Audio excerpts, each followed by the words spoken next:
Hey everyone, welcome to the Zoom In Zoom Out podcast, a space where we talk about perspective, about success and failure.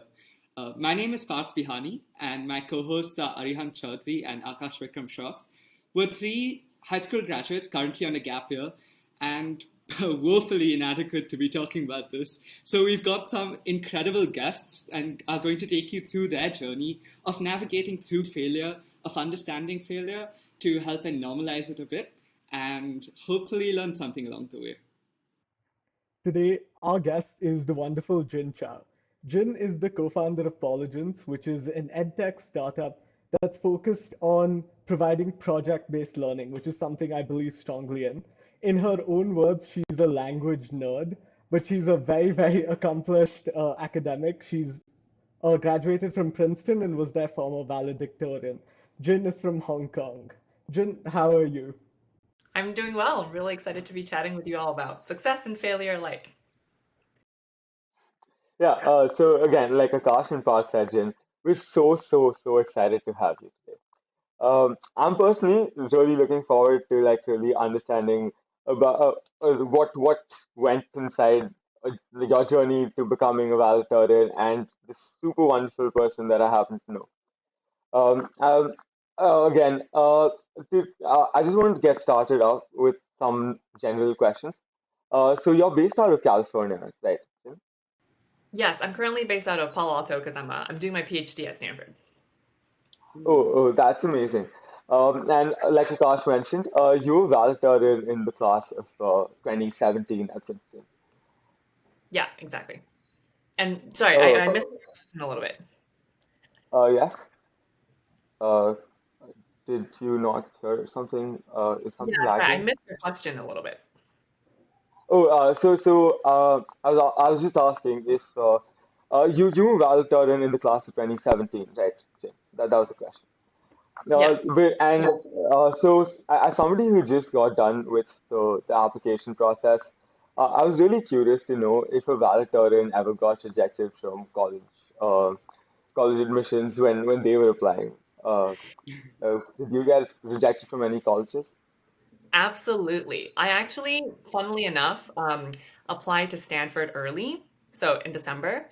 And this was I was the second graduating class in my high school, so sort of everyone was looking to me to see if like I could, get in early and like sort of help the school make a Wow. name. I was not even deferred. I was just like right out rejected. And then I was like, oh my goodness. So then I ended up applying to like 16 more schools. And it really felt like a shot in the dark, just because, as I said, colleges didn't really know my school yet because I was the second graduating class, and we had a class of like something like 30 people in my graduating year, so it was very small. It was a very experimental school back then, and so I just like sort of like threw my shot everywhere, and then ended up also getting rejected from Harvard, and then Princeton came in and was like, wow, like maybe one school thinks I could do it, and it really felt like a I wasn't expecting it at all. I was pretty prepared to go to like a small liberal arts college that, for example, I was really excited about Middlebury, and Williams as well. And then when Princeton came through, I was like, okay, large research university, but also liberal arts, and I think we should give it a try. But I remember for sure being very dejected after the Stanford thing, especially with all the sort of school pressure and just individual pressure. Um, but yeah, that was a interesting experience for sure. And then now I'm at Stanford, which is just ultra hilarious. Um, It's all come full circle for you. exactly. Um, Now, you mentioned a little bit about how you felt after getting rejected from Stanford, and I think as young adults, college rejections is one of the first times we encounter failure in what seems to be a massive level. It seems life-ending at that point when you read that rejection letter. So, how did you find, how were you able to cope with that? How did that affect you? Yeah, that's actually a really, really great question. So it was helpful that the rejection happened, at least in the way the Hong Kong school year was, like right before our Christmas break happened. So I had the break to basically just like switch off, think about other things. And prior to getting that letter, I had forced myself to finish all the other applications just so that Oh, wow. whether it's a yes or no, like I would just be ready to go and move on. And I think it was also helpful to think, sort of like doing some sort of back justification of how maybe it wasn't actually the best fit. And I wasn't religious or anything, so I couldn't fall back on like, oh, it wasn't God's plan or anything. But I think it was helpful for me to think about, okay, I was actually very committed to doing the humanities, and I had always known that Stanford, I mean, it had really great humanities departments and programs, but I knew that it was still sort of first and foremost a really tech entrepreneurship um, CS focused school. And then I just sort of like really pivoted my energies to think about, okay, where else could I really thrive? And then focusing on getting myself excited about those schools. And then I also think like through conversations with my parents, teachers, mentors, realizing that what's most special about, I think, us as individuals is sort of our attitude and our curiosity. And if we bring that with us, we can really thrive anywhere. It doesn't have to be at this one place that you originally aimed at. So I Yeah. think that kind of attitude shift really helped me as well. Yeah, I really like the idea that no matter where you end up going, it's what you make of the experience. But I'm guessing in retrospect, Princeton turned out to be something that you absolutely loved and thought it was perfect. Absolutely. I actually think about this all the time because um, I wouldn't do anything to change the order in which I went to Princeton and Stanford. I think I would have been pretty miserable actually as an undergrad at Stanford and then a grad student at Princeton. But I think the other way around was just so perfect. Like I got the Wow. rigorous humanities training that I so craved for at Princeton and the small community, like really tight knit humanities and literature sort of training. And then here I got to challenge myself and experience entrepreneurship, learn a little bit more about sort of other areas outside of the humanities while doing my PhD. And obviously, being here led me to start Polygence, which I don't think could have happened at Princeton. So it was like, in retrospect, it was just like the perfect progression. Um, but obviously, when I first got the rejection letter, it didn't feel perfect at all. Needless to Yeah. say. Yeah. So you mentioned Polygence, Jin. Could you tell us a little more about what you're doing at Polygence?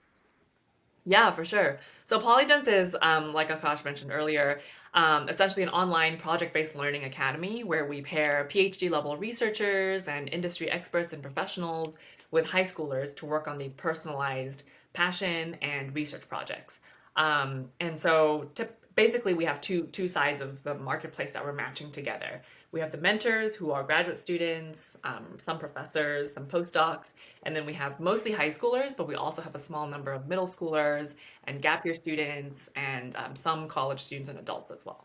And they come together to do creative things and academic things, whether it's starting blogs, writing research papers, going to conferences, whatever it is they choose.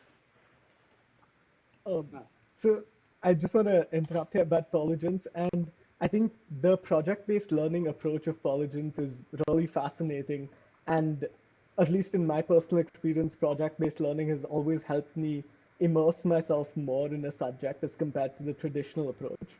But how do you think at least, how do you think going forward in the education sphere, we can try to use project-based learning and the traditional more, I don't want to say rote learning, but a little more foundational learning? How do you think those could work together? Is project-based learning something that's going to replace it? Or do you think there's a complementary relationship? Yeah, I think that is like the $1 million question. And my sort of hopes is that we move more towards project-based learning and have the sort of more traditional kind of book learning or rote learning be sort of a smaller component and supplementary component. I think actually going back to the theme of your podcast, I think project-based learning is a great way for students to learn how to fail and how to fail effectively and learn from it. Whereas I think in the more traditional, like exam-based, test score-based, rote learning based education system, failure is very like black and white. You either get a C or you get an A or you get a B, right? It's not like you can redo the test in any way. But with project based learning, it really is where it's an iterative process where you try one way of, say, running this experiment and then you mess up and then you do it again to answer the same question. And it isn't like after you run experiment one, you're done and you get an F and like that's it with the project. But that being said, I think there still is a lot of value to sort of the more traditional forms of book learning, and you need that kind of learning to build you up to a foundation where you could effectively do a project on your own, Mm-hmm. maybe with a little bit of help from a mentor or a teacher. Um, and I think, having grown up in Hong Kong and then knowing sort of the not only just Hong Kong, but also the larger mainland Chinese education system, which is, I mean, as you guys probably know, super rigid. There, it's sort of like there are lots of pros and cons, but I think that just a pure project-based learning system probably will still fall a little bit short, and I would probably want to see the global education system move towards having book learning be supportive and ongoing, and then have sort of major subjects be taught through a project-based model. Yeah, I think that makes a lot of sense. Like the idea of learning some amount through book-based learning so that you have enough knowledge to go ahead and make projects and learn from that. But yeah, during your journey of starting Polygence and growing it to where it is, how has that been? And was that like a smooth ride, or were there a lot of hurdles in the way that you had to overcome? Definitely a lot of hurdles and a lot of challenges, both emotional and like logistical. So, first of all, I'm an international student, as you probably all will be when you come to the US. Yeah. And so, taking time off of the PhD to work on Polygence, visa and immigration wise, was a complete nightmare. Like, I had to apply for all these like interim visas, figure out like Oh wow. how to legally take time off of the PhD while legally remaining in the US and working on the company. So logistically, I definitely learned a lot about like just American bureaucracy and government bureaucracy and how to navigate that, which is unintended but like welcome lesson. But then also, I think the largest and most I think emotionally challenging lesson for me was thinking through whether to take time off of the PhD, because I think as you see from my journey, it's been a very straight shot like academic success, like you're straight out of undergrad, like let's start a PhD, and then maybe I was thinking maybe go into academia or become a professor, and anything that sort of threatened that, I think for me was very emotionally very difficult, because I'd always just sort of like built in my mind that like, oh, I should just like finish it as fast as possible, do as much as I can, move on to the next thing, and thinking about sort of having that be delayed because I'm starting this other really exciting, really risky, really challenging and brand new shiny thing, was just like much more difficult emotionally for me than I had imagined. So I think actually a lot of personal growth went into, discussing with my partner, whom you guys have met, Kevin, and discussing Yeah. with my family about like what what makes the most sense for my own intellectual and personal growth. And even though it was a very an uncomfortable decision, I ended up deciding I'm going to put the PhD completely on pause to work full time on the company. Um, and I came to the conclusion that, the PhD is something that I can always return to. The company is not something I can start later because that ship will have sailed. Mm. And I feel really good about that decision, even though it was a really hard one. Um, Yeah. I think this Go ahead. this decision that you're trying to lay out for us seems extremely difficult, right? Because on one hand, you have the risky yet entrepreneurial allure of starting Polygence, and on the other side, you have the slightly more secure and tried and tested academia path. Yeah. So going forward, or what do you have any advice for anyone who's struggling with these sort of tough decisions? Is there any process that you would use to answer them? Yeah, I would say take risks while you're young and when you still can, because I think if there's one thing that I wish someone had told me was to not be so conservative in terms of like my risk-taking attitudes, because I think um what I couldn't see was that I was what 24 when I decided, or 24, 25 when I decided to like take time off and work full time on the company. Um, Whereas like most of the people who start PhDs and finish, like there's no set time in which you have to start and finish a PhD. Whereas with a company, obviously there is also no set time, but just based on the amount of work, the amount of energy, and the earlier you do it, the I guess the more it makes sense. And so um, understanding that risk taking is super healthy, and that it's worth trying, and you'll learn so much along the way, whether it works or not, right? Like I have already learned so much, even if like everything stopped now. I feel like me making the decision to pause the PhD to do Polygens was not a wasted one at all. And also, there's actually no risk because I'm just pausing the PhD. I'm not like quitting and throwing away Yeah. my chance of coming back. So there really is no risk. But in my mind, it was worked up to be so much of an existential decision. Um, so I think like my advice would be to take more risks and also to not see paths as like really set in stone. And I don't owe anyone anything in terms of when I have to finish certain things by. And I think a lot of times we put way too much pressure on ourselves for those kinds of things. Yeah, I think that's a really interesting parallel that I can also notice between you and Kevin, where Kevin also initially wanted to go into academia and he was talking to us about how he had that path in his mind, but then he Yeah. realized that industry was something that he found a lot more enjoyable and worked for him.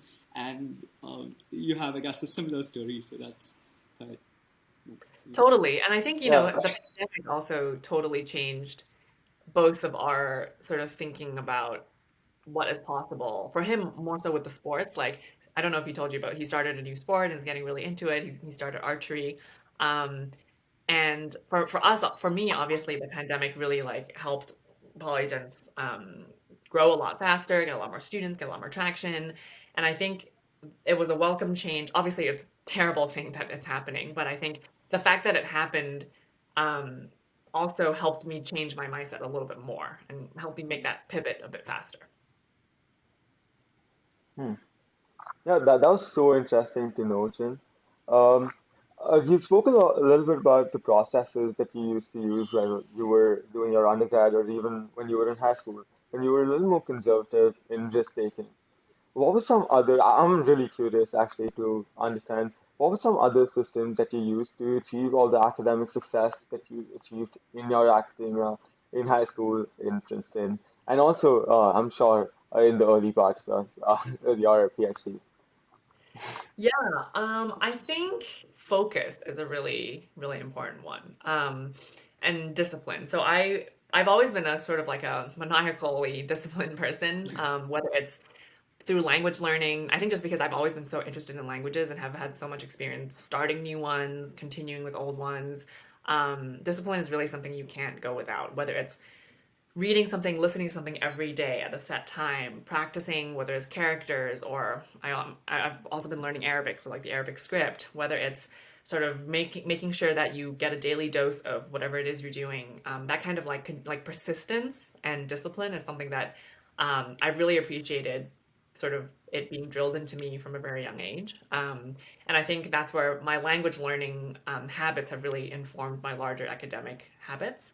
In terms of other systems, like related to discipline is focus, making sure that I know exactly, I'm not trying to accomplish too many things at one time.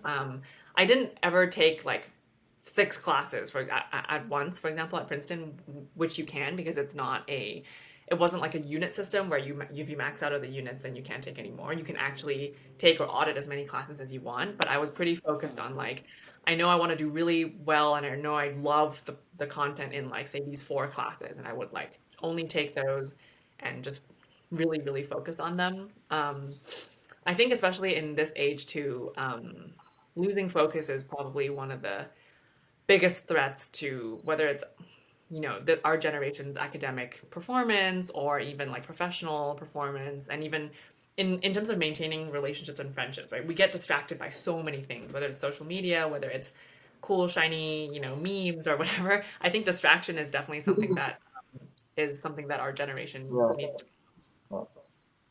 On the more humorous side, I just wanted to make sure for a little bit of a small percentage of our viewers, not me.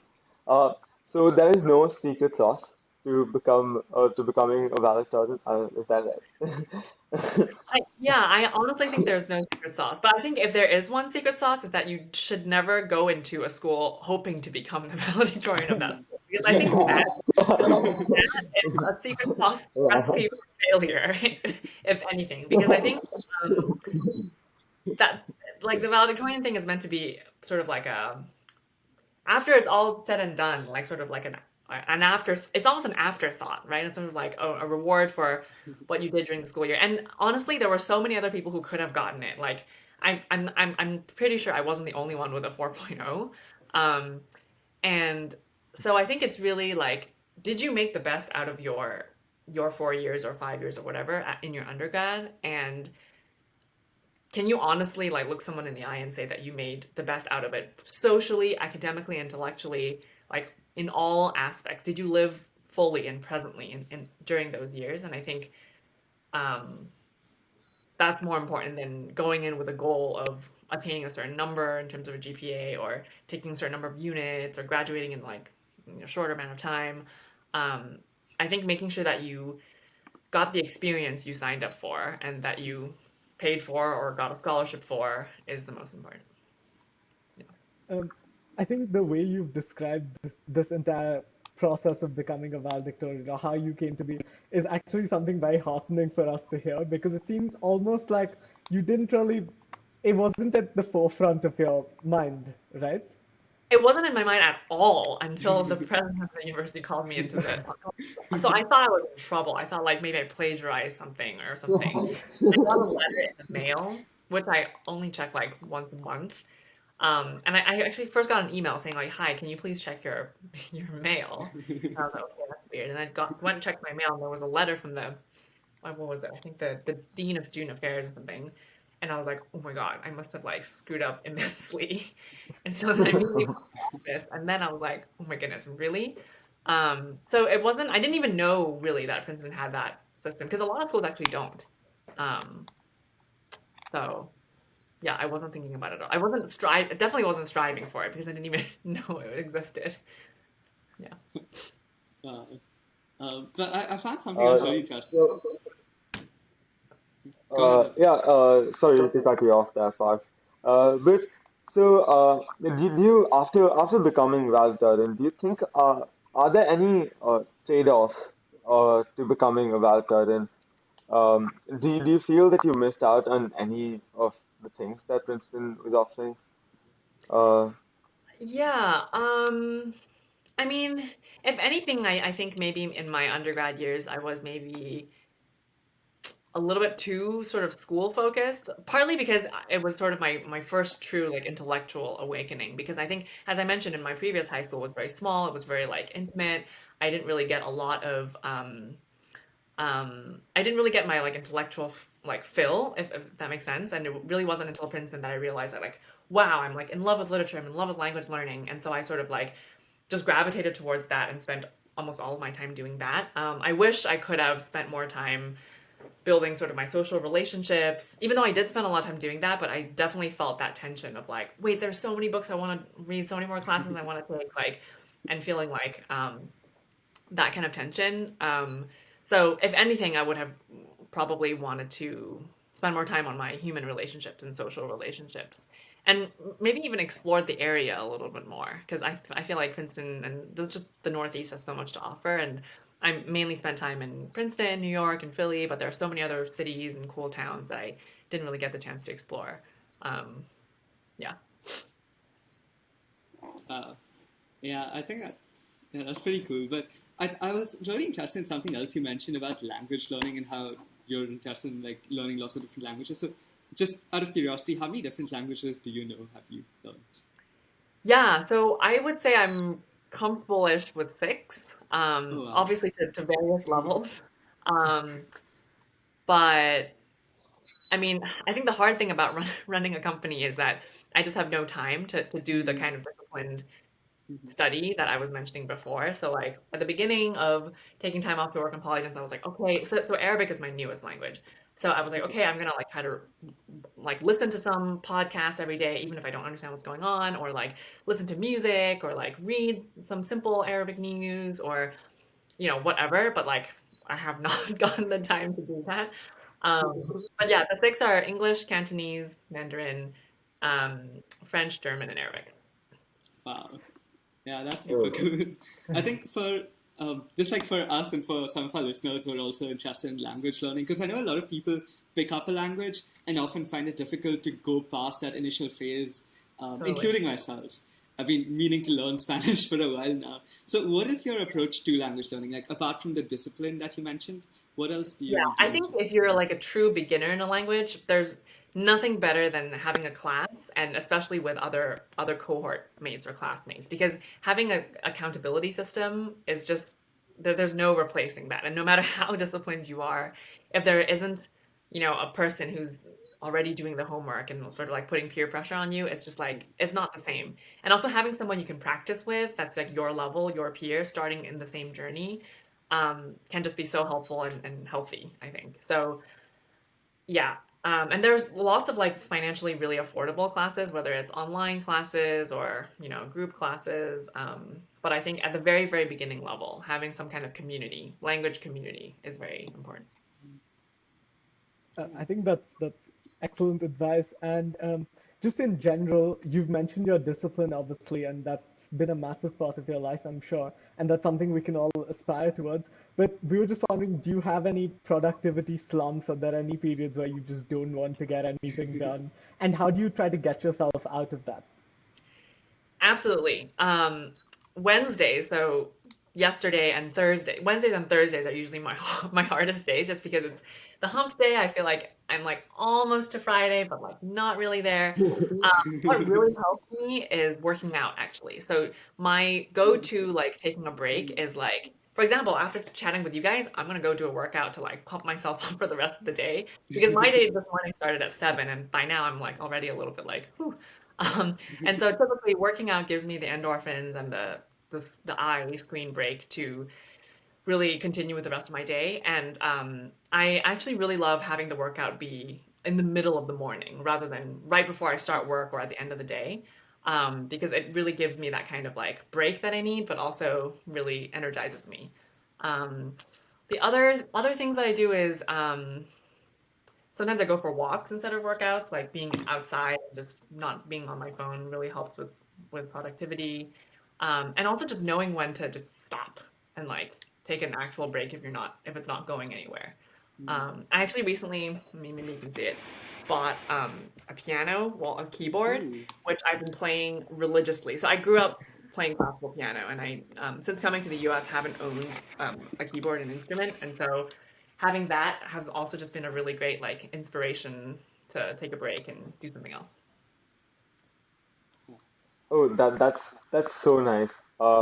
When I first met Jin, and I first learned about her, I was like, Jin probably has never failed in her life, and I was like, oh, she's always been like super successful at everything she's done.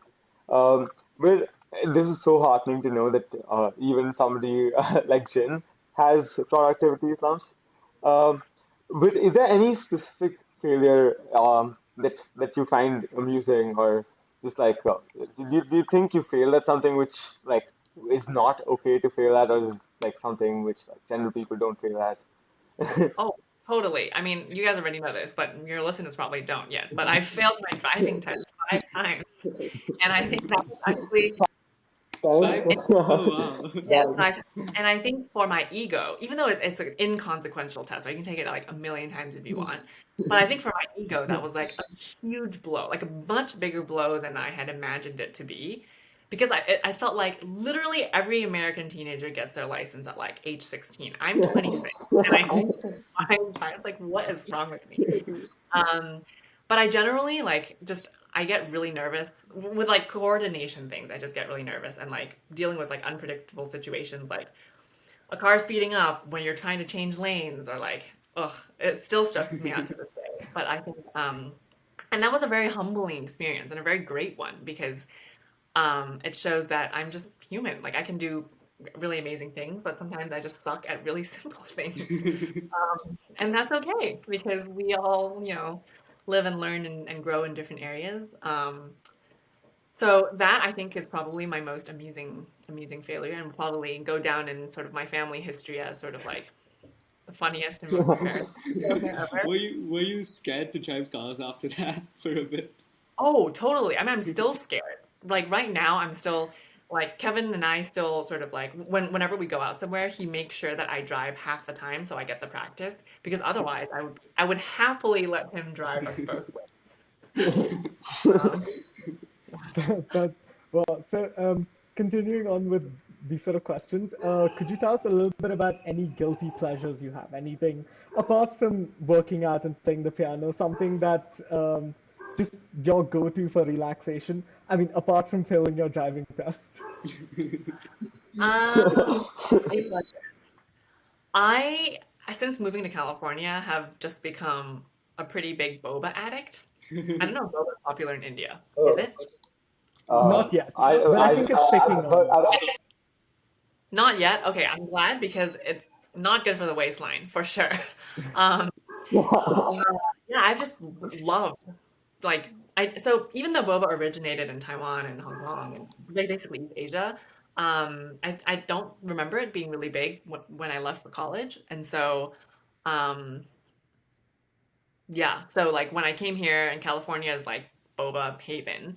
And when I joined the martial arts group, which is how I met Kevin, everyone was like obsessed with boba and they would get boba after every hard practice. And so I just got hooked. And so that's sort of like getting boba with friends, like after a long work week, is something that I find really, really relaxing. Um, and I mean, this other thing is not really guilty pleasure either, but I mentioned that Kevin and I started doing archery. It's just been so fun. We go like 2 or 3 times a week now, and we've met some really cool friends. And I find it really meditative, even though it's like obviously a lot of like strength to like hold the thing, but like yeah, looking far away and just like being very still is very therapeutic to me. I love the fact that even someone like who's obviously as busy and successful as you, doing so many incredible things, still has the time to do like just pick up really fun activities, try new things, and just explore along the way.